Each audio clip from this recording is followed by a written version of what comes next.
ቴክስት ቱ ስፒች የሚባለው ይሄ አሁን ላይ በደንብ እየተደረገ ያለ ነው አይደል? የጽሁፎችን ኢንፎርሜሽን ማግኘት መቻል አለባቸው። ኢንፎርሜሽኖቹ ደግሞ ሳይቶች ላይ የተለያዩ ቦታዎች ላይ ነው የሚገኙትና እነዚህን ግን እንግዲህ ማንበብ ማስችል ከሆነ ወይ ማየት ማስችል ከሆነ ያን ነገር ማንበብ አስችልም። ስለዚህ ቴክስት ቱ ስፒች እያንዳንዱ የሚነበበው መግለጫ ይሁን እያንዳንዱ ሊያስፈልግ የሚችለው ነገር ራሱ ኮምፒውተሩ እያነበበ ላንተ ይነግርሃል ማለት ነው እዛው ሳይቱ ላይ ያሉትን ማለት ነው።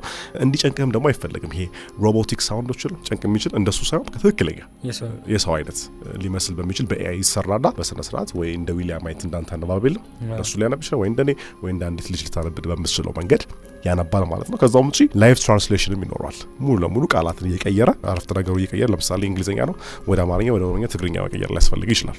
ስለዚህ ተነግሯል ቀጥታ እንግሊዘኛውን እያነበበ በዛው ተርጉሞ በአማርኛ ወይ በኦሮምኛ ወይ በትግርኛ ብቻ ባስፈልገ ላንጉዌጅ ራሱ ያነብልሃል ማለት ነው።